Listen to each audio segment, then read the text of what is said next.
Hi, Sarita. Hello, Andrew.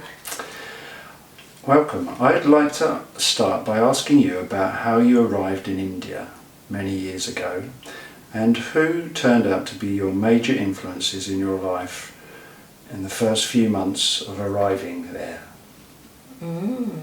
Nice question. Well, that was a very interesting period of my life because basically I was a young and thirsty seeker. I left the United States when I was 16 years old.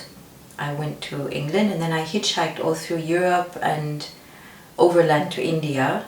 And then I started hitchhiking in India as well. And one of the first places I went was Bodh Gaya.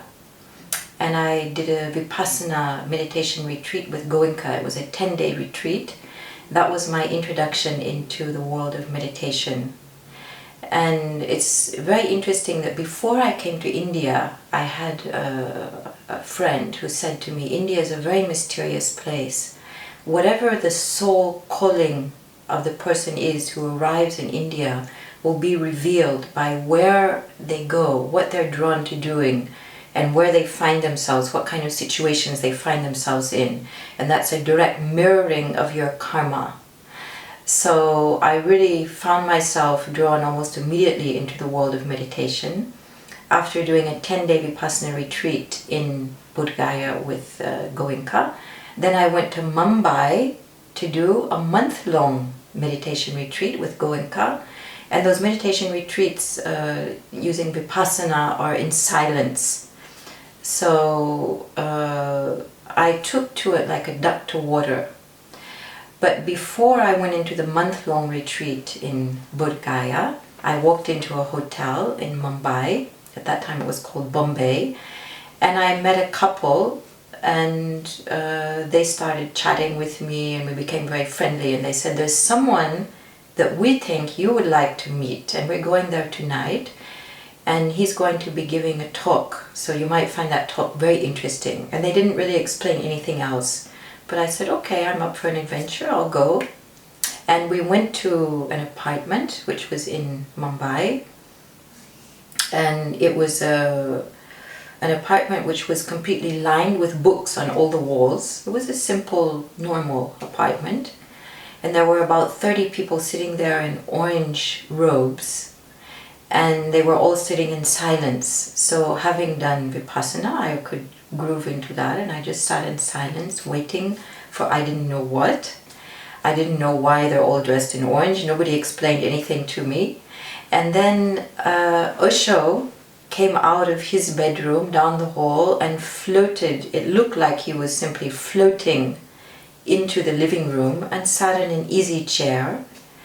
And he began giving a talk on the Vigyan Bhairav Tantra, something I had never heard of, 5,000-year-old scripture, where Shiva is giving answers to Parvati. Parvati is asking questions about life, love, and meditation, and spirituality, all different aspects. And Shiva is giving answers, and each of his 112 answers comprises one method of meditation. So Osho was giving a talk on the Vigyan Bhairav Tantra, and the sutra which he was speaking on that particular evening was, while engaged in sexual union, stay attentive on the fire in the beginning, and so continuing, avoid the embers in the end. And he gave a 1.5-hour discourse on that sutra. And I was completely mesmerized because I had always dreamed that love and sexual union could be a spiritual experience. And he shared with us how that can be so. And then when he was going out from giving that talk, he looked into my eyes for a long time in silence. And then he disappeared into his bedroom. And then the same people who had introduced me to him, they said, oh, so tomorrow morning you have to come at 6 o'clock. There's a meditation on the beach.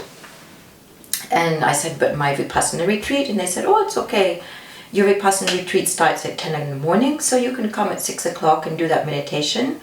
And then afterwards, Osho is coming and he's going to do Shaktipat.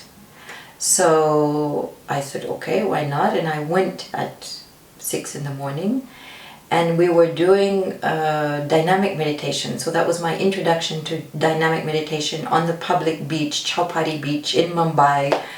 And it was a very, very powerful experience.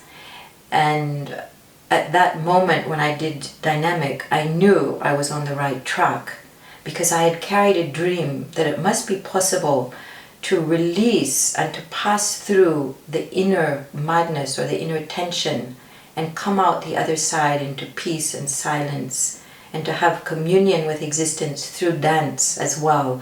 So the dynamic meditation had these phases in it, and it was like it was made for me. So I love that. And then right after that, Osho was coming to give Shaktipat, and that was absolutely phenomenal.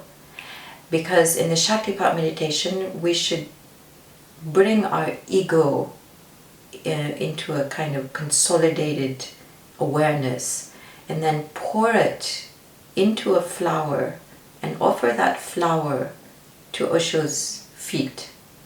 So when I did that, I felt a kind of lightning bolt of transformative energy that passed through me. And then Osho was standing there, and he asked us to pour all of our suffering into him, just to offer it to him while looking into his eyes. So you can imagine the scene, this amazing personality, Osho, standing there and just inviting all the suffering of all the people who were there.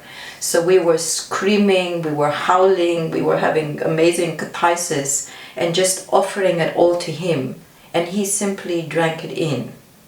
And when I was doing that, I felt like I had never met a more powerful being, and that scared me. However, I could also see that his power was coming directly from love, like an omnipresent quality of love that was just pouring through him.